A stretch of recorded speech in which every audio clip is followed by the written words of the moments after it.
Gold, trusted gold buyers. మీరు తాకట్టు పెట్టిన బంగారాన్ని విడిపించి ఈ రోజు ఉన్న మార్కెట్ ధరకు కొనబడను.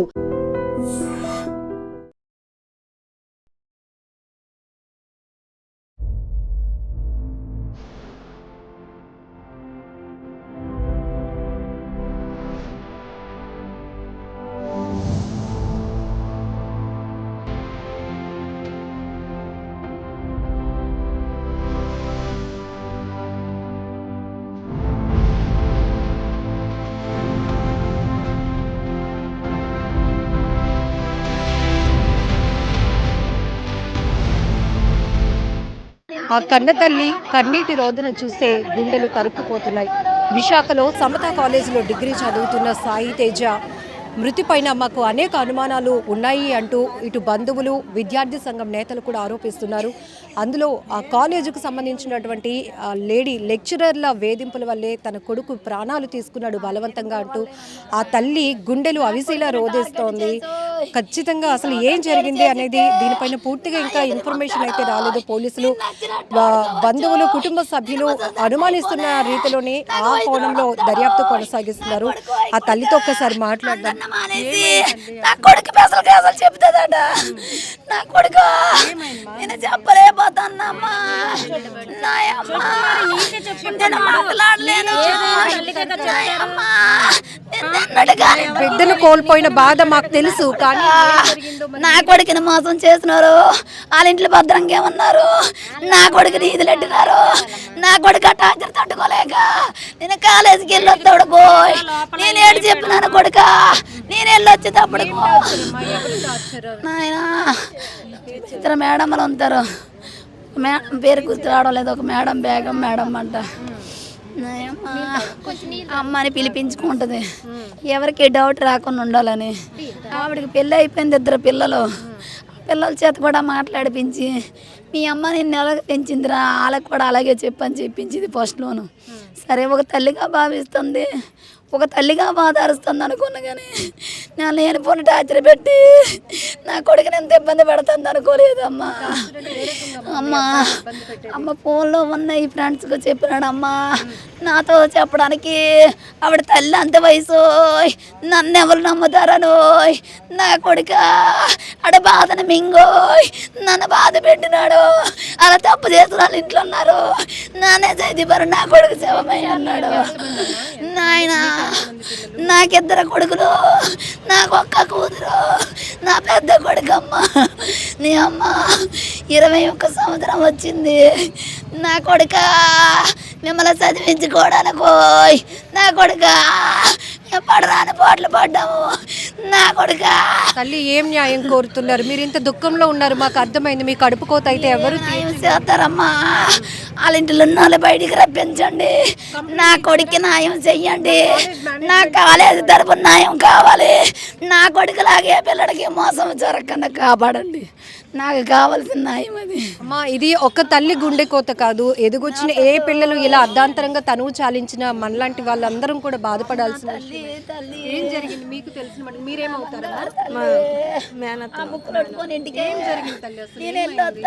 మేము ఏం జరిగింది అనేది మాకు తెలియదు. నిన్న కాలేజీ పిల్లలు వచ్చి చెప్తే మేము అలా షాక్ అయిపోయాము. ఇలా జరిగిందని అంతే ముందు వీళ్ళకి చెప్పాడంట. అమ్మ టీచర్ నన్నే టార్గెట్ చేసి నేను ఏది రాసినా చింపి పడేస్తుంది, నువ్వు బాగా రాయట్లేదు, నువ్వు కాలేజీకి వచ్చి రా, నీకు స్పెషల్కి అది చెప్తాను అనేసి అంటుందట. నీకు చెప్తాను బాగా, నువ్వు ఇది బాగా రాయట్లేదు అని చింపి పడేస్తుందట. ఏది రాసినా చింపి పడేస్తే నేను మొన్న రికార్డులు రాశాడంట. రాసి పట్టుకెళ్ళాడంట.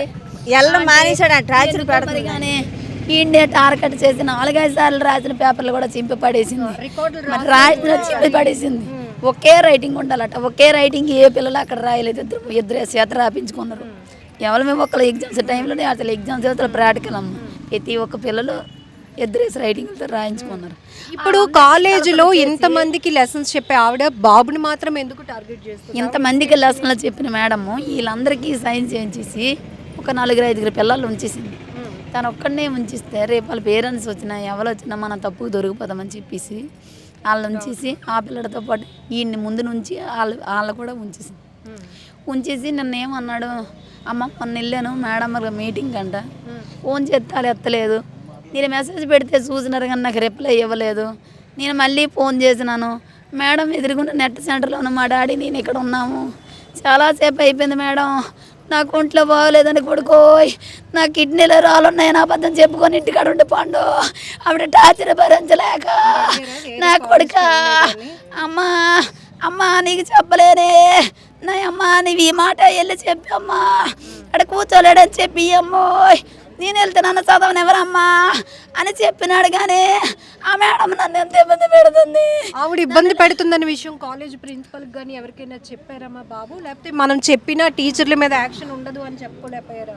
తను భయపడిపోయడం, తల్లి అంత వయసు కదా, తల్లిని ఆవిడ ఇలా చేస్తుందంటే ఎవరు నమ్ముతారో నమ్మరు, నన్నే తప్పు పడతారేమో అని చెప్పేసి వాళ్ళ ఫ్రెండ్స్కో 3-4 చెప్పారు.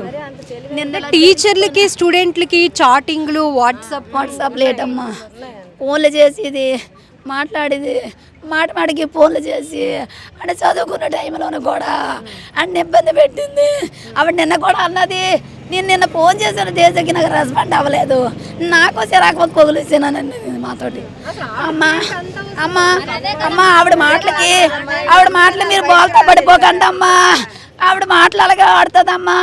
చాలా మంది పేరెంట్స్ వస్తే పేరెంట్స్ ముందే పిల్లలకు కొట్టించిందమ్మా ఆవిడే. ఆ పేరెంట్స్ పిల్లలదే తప్పని చెప్పేసి ఆ పేరెంట్స్ వచ్చి పిల్లల్ని అలా కొట్టేసేవారట అక్కడ. ఇప్పుడు ఇలా జరిగిన తర్వాత మీరు తేజ ఫ్రెండ్స్ అందరిని అడిగారమ్మా? అందరిని అడిగామమ్మా. ఆ ఫ్రెండ్స్ అందరూ వచ్చారు, ఫ్రెండ్స్ అందరూ సహకరిస్తారమ్మా. వాళ్ళ పిల్లల్లో ఎటువంటి పొరపాటు. మీతో అమ్మగా అంటే ఒక టీచర్ నన్ను ఇలా వేధిస్తుందన్న విషయం చెప్పినా మీరు నమ్మరేమో అని చెప్పుకోలేకపోయాడు. ఫ్రెండ్స్కి చెప్పాడు, ఒక 2-3 ఫ్రెండ్స్కి చెప్పాడు. రేపు ఇలాగ అయిపోతానికి ఈ రోజులాగా వాళ్ళ తమ్ముడికి చెప్పాడు. ఈ అబ్బాయి ప్రతిదానికి ఇలా భయపడిపోతాడు, అలాగేమవది, 2-3 నెలలు అయిపోతుంది, నీ చదువు అయిపోద్ది, ఆవిడ మనల్ని లేట్ చేస్తుంది, నువ్వు ధైర్యంగా చదువుకొని చెప్పాడు. ధైర్యం చెప్తే తేజ నీకు ఎలా నేను చెప్తే నీకు అర్థం అవుతుంది, నీకు విడదీసి నేను చెప్పలేనని అడిగాడు. సరేలేరా నువ్వు చదువుకొని నువ్వు ఎక్కువ బుర్ర ఖరాబు చేసుకోకని చెప్పినావు, కానీ ఇంత మోసం జరుగుతుందని నేను కోరుకోగలను. చాలా బాగా చదువుతాడమ్మా, ఎవరితో మాట్లాడమ్మా, నా బంగారు కొడుకమ్మా. కొంచెం అమాయకు, అది పెద్దగా తెలివైన వాళ్ళు మడతెట్టిసిపోను, అందుకే వాళ్ళు మడతెట్టలేక మేము కోల్పోయాం మా బాబుని. అది వాళ్ళ ఫ్రెండ్స్ నన్ను చెప్పారమ్మా, వాళ్ళ ఫ్రెండ్స్కి చెప్పాడట. చెప్తే వాళ్ళు ఆ ఫ్రెండ్స్ ఆ పక్కన ఉంటారు కదా, అందరిని తీసుకొస్తాను ఏంట్రా, నీకు వాళ్ళతో పని ఏంటి, నువ్వు ఒక్కడో రావాలి కదా. పుట్టినరోజుకి వెళ్ళారమ్మా. ఆ పిల్లలకు పుట్టినరోజు అయితే వాళ్ళిద్దరు, ఆ తమ్ముడు అక్కని పిలుస్తారు, వాళ్ళిద్దరు నన్ను చెల్లి తమ్ముడు అని పిలుస్తాడు.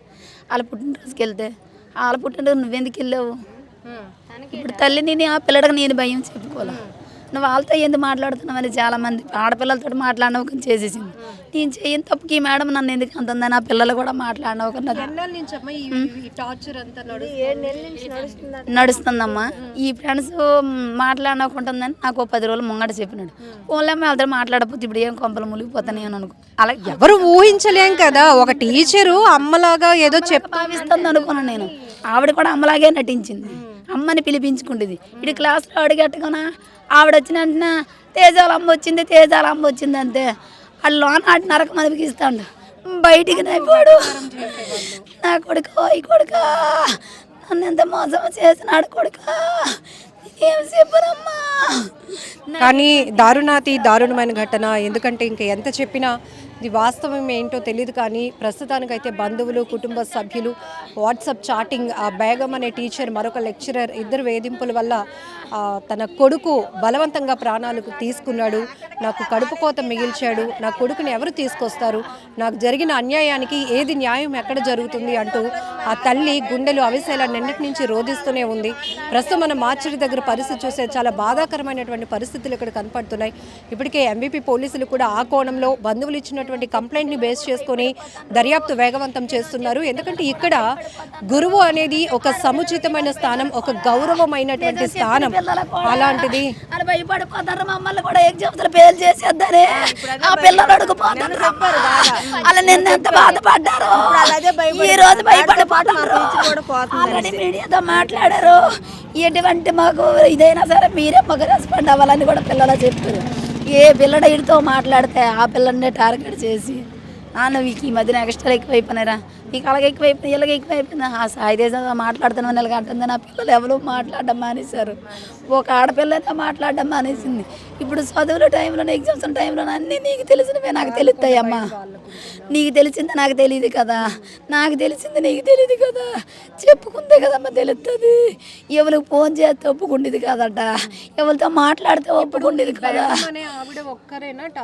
ఇద్దరు మేడమ్మలు ఉంటారమ్మా. ఒక మేడం ఒక పెళ్ళి అవ్వలేదు, ఈ బేగం మేడం అని ఆవిడకి పెళ్ళి అయ్యింది. ఇద్దరు పిల్లలు. అలా ఆయన మాల వేసుకుంటారట. అతను కూడా నేను అక్కడికి వచ్చారంట. అతనికి పరిచయం చేసిన అవసరం ఏమొచ్చిందమ్మా? నువ్వు చదువు చెప్పిన టీచర్వే కదా, నువ్వు చెప్పేసి నీ పని చూసుకుని వెళ్ళిపోలు. కానీ నీ ఫ్యామిలీ నాకెందుకు పరిచయము, నీ డీటెయిల్ నాకెందుకో నాయమ్మ. ఇప్పుడు ఈ తల్లి చెప్తున్న మాటలు, బంధువులు చెప్తున్న మాటలు, చదువు చెప్పాల్సినటువంటి టీచర్లు, అది కూడా మహిళా టీచర్లు అమ్మ అని పిలిపించుకుంది. నా కొడుకుకి ఏదో పెద్ద తరహాలో నాలాంటి పాత్ర తీసుకొని తనకి కేర్ తీసుకుంటుంది అనుకున్నాం, కానీ తన ఉద్దేశం వేరేగా ఉంది అనే విషయం మేము ఎవరం కనిపెట్టలేకపోయాం. నా కొడుకు మాతో చెప్పుకోలేకపోయాడు, కానీ వాళ్ళ ఫ్రెండ్స్తో మాత్రం షేర్ చేసుకున్నాడు. వాళ్ళ టార్చర్ గత 7 నెలల నుంచి కొనసాగుతోంది. ఆ ఇద్దరు లెక్చరర్లు తీవ్రంగా వేధిస్తున్నారు. ఒక మహిళా లెక్చరర్ మాత్రం తీవ్రంగా వేధిస్తోంది. ఎవరితో క్లోజ్గా ఎవరైనా అమ్మాయిలు వచ్చి క్లోజ్గా మాట్లాడినా ఎందుకురా వాళ్ళతో మాట్లాడుతున్నావని అలా మాట్లాడడం, రికార్డ్స్ ఏవైనా చేసి ఇచ్చినా కూడా వాటిని చింపేయటం, పూర్తి స్థాయిలో అబ్బాయిని టార్గెట్ చేయడం వల్లే ఆ తీవ్రమైనటువంటి మనస్తాపానికి గురై నా కొడుకు బలవంతంగా ప్రాణాలు తీసుకున్నాడు. నాకు న్యాయం చేయండి, నా కొడుకుని ఇప్పుడు ఎవరు తీసుకొస్తారు, నా కడుపు కోత ఎవరు తీర్చుతారు అంటూ ఆ తల్లి గుండెలు అవిసేలా రోధిస్తున్న తీరు ప్రతి ఒక్కరికంట కన్నీరు పెట్టిస్తోంది. అయితే ఎంవీపీ పోలీసులు మాత్రం ఇప్పుడు బంధువులు ఇచ్చినటువంటి కంప్లైంట్ కావచ్చు, సాయి తేజ ఎవరైతే సూసైడ్ చేసుకొని చనిపోయినటువంటి సాయి తేజ మృతిపై అనేక అనుమానాలు వ్యక్తమవుతున్నాయి. ఆ నేపథ్యంలోనే ఫ్రెండ్స్ ఇచ్చినటువంటి కొంత ఇన్ఫర్మేషన్ బేస్ చేసుకొని కూడా పోలీసులు వేగవంతంగా దర్యాప్తు కొనసాగిస్తున్నారు. ఇప్పటికే విద్యార్థి సంఘం నేతలు కూడా నిన్న పెద్ద ఎత్తున సమతా కాలేజీకి వెళ్ళి ఆ మహిళా లెక్చరర్ ఎవరైతే సాయి తేజ చనిపోవటానికి వేధింపులకి గురి చేసినటువంటి లెక్చరర్స్ని మాకు అప్పచెప్పండి, వాళ్ళపైన యాక్షన్ తీసుకోండి ఇమీడియట్గా అంటూ పెద్ద ఎత్తున ఆందోళనలు కూడా నిర్వహించినటువంటి పరిస్థితి. ఏది ఏమైనా పూర్తి స్థాయిలో వేగవంతంగా దర్యాప్తు కొనసాగించి సాయి తేజ తమ బిడ్డ అనుమానాస్పద మృతిపై ఉన్నటువంటి ఏవైతే అనుమానాలు ఉన్నాయో పూర్తి స్థాయిలో నివృత్తి చేసి ఎవరైతే కారకులు ఉన్నారో వాళ్ళని కఠినంగా శిక్షించాలంటూ కూడా ఈ తల్లి కన్నీటితో వేడుకుంటోంది.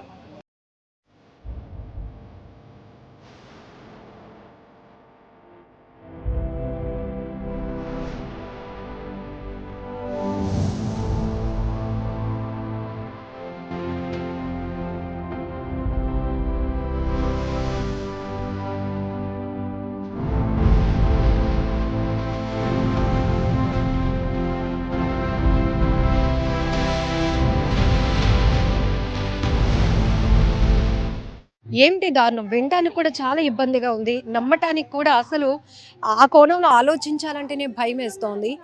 గురువు పాత్ర అనేది చాలా సముచితమైనది. చాలామంది గురువులు తాము చేస్తున్నటువంటి పనుల వల్ల ఇంకాస్త ఆ వృత్తికి గౌరవాన్ని పెంచుతుంటే మరికొంతమంది కీచకులుగా మారిపోతున్నటువంటి పరిస్థితులు ఇప్పటికే చూస్తున్నాం. విద్యార్థుల పట్ల కొంతమంది గురువులు కీచకత్వంగా వ్యవహరిస్తున్న తీరు వల్ల పిల్లల భవిష్యత్ ఏమైపోతోంది. ఇప్పుడు విశాఖలో సమతా కాలేజీలో డిగ్రీ చదువుతున్న సాయి తేజ ఆత్మహత్య బలవన్మరణం వెనుకతల అనేక అనుమానాలు వ్యక్తమవుతున్నాయి. తను వాట్సాప్ చాటింగ్ చూస్తే కనుక ఆ కాలేజ్ లెక్చరర్ ఇద్దరు వేధింపులు భరించలేకనే తన కొడుకు సూసైడ్ చేసుకున్నాడు, తన కొడుకు బలవంతంగా ప్రాణాలు తీసుకున్నాడు, మా కడుపు కోత ఎవరు తీరుస్తారు అంటూ కూడా ఆ తండ్రి కూడా గుండెలు అవిసేలా రోధిస్తున్నారు. మరొక వైపు వినటానికి కూడా చాలా విచిత్రంగా ఉంది. అనేక రకాల అనుమానాల్లో ఒకటి, ఆ మహిళా ప్రొఫెసర్ ఎవరైతే ఉన్నారో ఆమె లైంగికంగా వేధించడం వల్ల ఆ బాధను ఎవరికి చెప్పుకోలేక కొంతమంది ఫ్రెండ్స్తో షేర్ చేసుకున్నటువంటి సాయి తేజ ఉన్నట్టుండి ఒక్కసారిగా బలవంతంగా ప్రాణాలు తీసుకున్నాడు. బట్ నా కొడుకు బాగా చదువుతాడు, కానీ టీచర్లు ఇలా వేధించడం ఏంటి, లైంగికంగా వేధించడం ఏంటి, ఎంత జుగుప్సాకరంగా ఉంది ఈ పరిస్థితులు. దానికి ఎవిడెన్స్ కూడా కొన్ని వాట్సాప్ చాటింగ్లు కూడా బయటపడుతున్నాయి. ఆ కోణంలోని ఇప్పుడు పోలీసుల దర్యాప్తు కొనసాగుతుంది. ప్రజెంట్ మనతో పాటు ఏబీవీపీ విద్యార్థి పరిషత్తుకు సంబంధించినటువంటి నాయకులు ఉన్నారు, వాళ్ళతో ఒకసారి మాట్లాడు. వినడానికి చాలా ఇబ్బందిగా ఉంది. ఇప్పటి వరకు ఫీజులు కట్టలేదనో లేకపోతే అనవసరంగా పిల్లల్ని ఇబ్బంది పెడుతున్నారనో ఇట్లాంటివి చూసాం. బట్ ఇది చాలా విచిత్రంగా అనిపిస్తుంది. ఇదైతే నిన్న సంతకాలో జరిగిన విషయం ఏదైతే ఉందో గత 7 నెలలుగా జరుగుతుంది. ఇది అయితే ఆ విద్యార్థిని మానసికంగా కావచ్చు, ఫిజికల్గా కావచ్చు, మెంటల్లీ కావచ్చు, ఆ విద్యార్థిని అరెస్ట్ చేస్తున్నారు కాలేజ్లో. ఏ విధంగా అంటే అయితే బేగం మేడం ఎవరైతే ఉన్నారో ఈ బేగం మేడం ఏంటంటే విద్యార్థిని మనం బయటికి పోదాం, మా ఆయనకంటే మీరే ఎక్కువ, మన శివాజీ పార్క్ పోదాం, ఆ అబ్బాయి యొక్క పేరు రాసి ఒక బోర్డు మీద రాసి అబ్బాయి ఎలా పామడం ఆ విధంగా అనేది విద్యార్థి యొక్క ఆలోపం అనేది ఉంది. అంటే లైక్ సినిమా తరహాలో ఇట్లాంటి తరహాలో విద్యార్థి పై చూపిస్తుంది అనమాట. అయితే ఏంటంటే విద్యార్థిని తట్టుకోలేక అమ్మని పిలుస్తూ వాళ్ళ హస్బెండ్ని కూడా బాబాయ్ అని పిలుస్తూ, బాబాయ్కి తెలిస్తే బాగోదండి, వద్దండి, మనకి మా అమ్మలా భావిస్తున్నాం మిమ్మల్ని, మా గురువు మీరు చదువుకునే విద్య. బాబాయ్ అంటే ఈ లెక్చరర్ వాళ్ళ హస్బెండ్. ఈ చాటింగ్ లో మాకు కూడా అసలు ఏంటి అర్థం కావట్లేదు. మా బాబాయ్ గారు బాగోదండి, మా తమ్ముళ్ళు ఏం చేస్తున్నారని ఈ విధంగా మాట్లాడాడు అబ్బాయి. క్లాస్లో ఉన్న ఆడపిల్లలను కూడా చెల్లమ్మ అక్క ఎలా ఉన్నారు ఏందని ఈ విధంగా మాట్లాడినప్పుడు కూడా వీళ్ళు ఏంటంటే ఇంకో మేడం భాగ్యలక్ష్మి మేడం ఇంకో మేడం ఉన్నారు. ఈ ఇద్దరు ఏంటంటే ఇక మీరు ఇంకో ఆడపిల్లతో మాట్లాడితే నువ్వు అమ్మాయిని ఉంచుకున్నావా, అమ్మాయితో ఎందుకు మాట్లాడుతున్నావు, నీకు ఏడు అవసరం అనే విధంగా వాళ్ళని ఇబ్బంది పెట్టేటోళ్ళు. ఇంకో విధంగా ఏంటంటే అబ్బాయిలతో తిరుగుతున్నప్పుడు కూడా అబ్బాయిని ఏ విధంగా అంటే నువ్వు గేనా ఈ విధంగా అనేసి అనడం జరిగిందనమాట. అయితే ఏంటంటే నిన్న రాత్రి చనిపోయే రోజు ముందు వాళ్ళ తమ్ముడు చెప్పడం జరిగింది. 10 రోజుల ముందు వాళ్ళ ఇద్దరు ఫ్రెండ్స్ ఉంటారు అబ్బాయికి. అయితే ఆ ఫ్రెండ్స్కి ఏంటంటే ఇట్లా చెప్పంగానే మన దగ్గర ప్రూఫ్స్ లేవు కదరా, మనం ఏం చేయలేము, కొన్నాళ్ళు చదువుకున్న తర్వాత బట్టి మనం శుభ్రం బయటికి వెళ్ళిపోతాం, జాబ్ వస్తుంది కదా, కాదు కదా మనం బయటికి వెళ్ళిపోతాం, మనకు అప్పుడు సంబంధం ఉండదు కదా అని చెప్పేసి ఆ అబ్బాయి అన్నాడు అనమాట. అబ్బాయి ఫ్రెండ్, అదే చనిపోయిన అబ్బాయిల ఫ్రెండ్ సాయాల ఫ్రెండ్. అయితే ఏంటంటే ఈ అబ్బాయి చాలా రోజుల నుంచి ఇబ్బంది పడుతున్నాడు, లోపల ఇబ్బంది పడుతూ ఇంకొక రకమైన టార్గెట్ అయితే చెప్పుకోవచ్చు. ఏం టీచర్ నేను అన్ని రాస్తున్నాను, నేను బాగా చదువుతున్నాను, అయినా మీరు నన్ను ఎందుకు అని. బేగం మేడం ఎవరైతే ఉన్నారో ఈమె అంటే ఈ సాయన్ అబ్బాయి పట్టించుకోపోవడం వల్ల ఈ క్లాస్ టీచర్ ఎవరైతే ఉన్నారో భాగ్యలక్ష్మి మేడం ఎవరైతే ఉన్నారో ఈమెతో కలిసి ఏదో రికార్డులు ఏవైతే ఉన్నాయో, రికార్డులు అలాగే 5th సెమిస్టర్ వస్తుంది, సెమిస్టర్లో రికార్డులు రాయాలి కాబట్టి, అయితే ఈ రికార్డులు ఏవైతే ఉన్నాయో ఎంత రాసినా సరే మంచిగా రాయలేదు నువ్వు, ఇప్పుడు ఇక్కడ చిన్న డౌట్. ఈ బేగం అనే లేడీ లెక్చరర్ ఎవరైతే ఉన్నారో సాయి మీద ఒక రకమైన కాన్సన్ట్రేట్ చేశారు. భాగ్యలక్ష్మి ప్రొఫెసర్ కి తెలుసు, ఇద్దరు కలిసి అయితే కమెండ్ అయితే ఏంటంటే విద్యార్థిని ఒకరిని టార్గెట్ చేస్తే తెలిసిపోతుందని చెప్పేసి వాళ్ళ ఫ్రెండ్స్ తో పాటు క్లాస్ మొత్తం టార్గెట్ చేశారు. క్లాస్ మొత్తం లైట్గా టార్గెట్ చేసి ఇక ముగ్గురు విద్యార్థులు ఎవరైతే ఉన్నారో ముగ్గురు బాగా టార్గెట్ చేశారు అనమాట. అనేక సార్లు రాసినప్పుడు కూడా విద్యార్థులు అసలు చేదని రక్తం వస్తున్నాయని చెప్తున్నారు అనమాట విద్యార్థులు నిన్న నైట్. ఈ రకంగా చూసుకుంటే చాలా గౌరవం అని చెప్పేసి ఏబీ భావిస్తుంది. ఇక్కడ ఎలా ఉందంటే ఆమెను అమ్మ అని పిలవమని, లేకపోతే వాళ్ళ హస్బెండ్ని బాబాయ్ అని పిలవమని, ఒక స్టూడెంట్తో ఒక లెక్చరర్కి ఒక ప్రొఫెసర్కి ఇంత బాండింగ్ ఎందుకు? తిన్నావరా, ఉన్నావరా, ఏంటి అసలు అంత అవసరం ఏమొచ్చిందని మనం అడుగుతున్నాం. అసలు విద్యార్థికి టీచర్ ఎవరైతే ఉన్నారో అసలు అంత అవసరం ఏమొచ్చింది మనకి? కొన్ని హైలైట్స్ చార్ట్ లో హైలైట్స్ చూస్తే మనం శివాజీ పార్క్ పోదాం, మా ఆయన అవసరం లేదు, నీతో వచ్చేస్తాను ఇంక నేను, ఇంకా నాకు ఎవరు అవసరం లేదు, నువ్వే కావాలి, నీతోనే ఉంటాను, నా సర్వస్వం నువ్వే, ఇంకేదైనా నీతోనే అన్నట్టుగా ఆ మేడం మాట్లాడుతుంది ఆ చాటింగ్లో. ఈ విధంగా చూస్తుంటే ఒక విధంగా చూసుకుంటే విద్యార్థిని అంత ఏ విధంగా ఇబ్బంది పెట్టింది మనం చూడాలి. నేను కూడా కొన్ని చూసి చూడలేనట్టు నటిస్తాను. ఇప్పుడే చూపిస్తాను నేను చాటింగ్. అంటే నమ్మడానికి కూడా అసలు నమ్మసక్యంగా లేనటువంటి పరిస్థితి. బట్ ఎవిడెన్స్ మనకి వాట్సాప్ చాటింగ్స్ చూస్తున్నాం. ఏదైనా ఒకవేళ కాలేజ్ కానీ స్కూల్స్ కానీ రన్ కాకపోతే ఆన్లైన్ క్లాసులు ఉంటే అదేంటంటే ఒక జూమ్ లింక్ పంపిస్తారు, ఒక క్లాస్ కండక్ట్ అవుతుంది, అది అందరు స్టూడెంట్స్ని ఒకేలాగా చూసే పరిస్థితి. బట్ ఇక్కడ పర్టికులర్గా ఒకసారి చూపించారు. సో ఈ కాంటాక్ట్ అన్నది బేగం అని ఒకటి ఉంది ఆల్రెడీ. ఇది యాక్చువల్గా ఏంటంటే అబ్బాయికి ఏం జరిగిందంటే అబ్బాయికి నచ్చట్లేదు, మేడం ఇలా మాట్లాడుతున్నారు, ఎందుకు మనం అవసరం లేదు, మనం చదువుకోవడానికి వచ్చాము, మనం చదువుకొని పోవాలని చెప్పేసి అబ్బాయి మేడం యొక్క కాంటాక్ట్ కూడా డిలీట్ చేస్తాడు. మీరు అబ్జర్వ్ చేయొచ్చాడు, ఫస్ట్ నేమ్ ఉంది, తర్వాత కాంటాక్ట్ ఉంది. అట్లా ఈ విధంగా చూసుకుంటే అబ్బాయిది ఈ విధంగా ఏంటంటే అబ్బాయిది ఏ విధంగా తప్పలేదు అనిపించింది అనమాట. ఇప్పుడు కాలేజ్ మేనేజ్మెంట్ ఏం చెప్తున్నారు? ఎలాంటి రెస్పాన్సిబిలిటీ? కాలేజ్ మేనేజ్మెంట్ ఏం చెప్తున్నారంటే మేము తీస్తామండి, మాకు సంబంధం లేదు ఇంకా అన్నట్టుగా మాట్లాడుతున్నారు వాళ్ళు. అయితే పోలీసులు గారు అందుకే నేను రాత్రి నైట్ 2:30కి వరకు ఉన్నాం మేము. ఉండి ఎవరైతే మేడంలు ఎవరైతే ఉన్నారో వాళ్ళని పంపించేయండి, పోలీసు ఆధ్వర్యాన్ని పంపించేయండి. పోలీసులు కూడా వచ్చారు, ఆ పేరెంట్స్ తో కూడా మాట్లాడుతున్నటువంటి విజువల్స్ మనం చూడొచ్చు. ఎవరైతే డిప్యూటీ కలెక్టర్ గారు ఎవరైతే ఉన్నారో ఈరోజు మధ్యాహ్నం కల్లా దాని రిజల్ట్ అనేది ఇస్తా ఉన్నారు. దాన్ని బట్టి మనం ఎట్లాంటి యాక్షన్ తీయాలనేది మనం డిసైడ్ అవ్వాలి మేడం. కానీ ఇదొక దారుణమైన ఘటనగానే చెప్పుకోవాలి. కొన్ని ప్రాంతాల్లో కొంతమంది టీచర్ల కీచకత్వానికి పిల్లలు బలైపోతున్నటువంటి పరిస్థితులు, వాళ్ళు ఎవరితో చెప్పుకోలేక చేయలేక ఆఖరికి బలవంతంగా తనువు చాలిస్తున్నారు, ఆత్మహత్యలు చేసుకుంటున్నారు. అలాంటి ఒక విషాదకర ఘటన విశాఖలో జరగటం, సమతా కాలేజీలో చదువుతున్న డిగ్రీ విద్యార్థి ఇట్లా టీచర్ల వేధింపులు భరించలేక, మహిళా టీచర్ల లైంగిక వేధింపులు భరించలేక తనువు చాలించాడు అంటూ ప్రస్తుతానికైతే ఆరోపణలు పెద్ద ఎత్తున వినిపిస్తున్నాయి. దీని మీద పెద్ద ఎత్తున చర్చ కూడా నడుస్తోంది. ఇంత దారుణాతి దారుణమైన సిచ్యువేషన్స్ ఉంటే పిల్లలు చదువు మీద ఎలా కాన్సన్ట్రేట్ చేయగలరు అనేటటువంటి ఒక ఆందోళన కూడా పేరెంట్స్లో కనిపిస్తోంది. బట్ ఆ తల్లి మాత్రం చెప్తోంది, అమ్మ అని పిలిపించుకొని నా కొడుకుని ఇంతలాగా వేధించి టార్చర్ పెట్టిందమ్మా, ఖచ్చితంగా ఆమె పైన యాక్షన్ తీసుకోవాలి, నా కొడుకు మృతికి కారణమైనటువంటి వాళ్ళపైన ఖచ్చితంగా కఠినమైన శిక్షలు తీసుకోవాలని మీ మీడియా ద్వారానే వేడుకుంటున్నాను అంటూ ఆ తల్లి కన్నీటితో రెండు చేతులు జోడించి వేడుకుంటుంది. మరోవైపు ఇప్పుడే పోలీసులు కూడా రావటం మార్చిడి దగ్గరికి ఆ తల్లితో మాట్లాడుతున్నారు. మీరు అంతలాగా రోధించకండి అమ్మా, నిన్నటి నుంచి మిమ్మల్ని చూస్తున్నాము, ఖచ్చితంగా మీకు న్యాయం చేసే వైపే కేసు దర్యాప్తు అయితే కొనసాగుతుందని కూడా వాళ్ళు చెప్పడం జరుగుతుంది. నిజంగా ప్రస్తుతం ఉన్నటువంటి సమాజం దేనికి ప్రయారిటీ ఇస్తుంది? ఆర్థిక సంబంధాల చుట్టూ మాత్రమే తిరుగుతుంది. మళ్ళీ ఎన్నికలంగానే చాలా విరక్తి కలుగుతాం. మంచి అనిపిస్తుంది కదా, లేడీస్ కూడా ఛాలెంజింగ్ జాబ్స్ చేసినప్పుడు చాలా బాగుంటది. ట్రాఫిక్ అసిస్టెంట్స్ గా నియమించిన ట్రాన్స్జెండర్స్ అందరితో సాల్యూట్ చేయించుకుంటున్నారు. ఫుడ్ డెలివరీ ఇవ్వటానికి వెళ్ళినటువంటి డెలివరీ బాయ్ అనిల్ పై కళ్ళ ముందు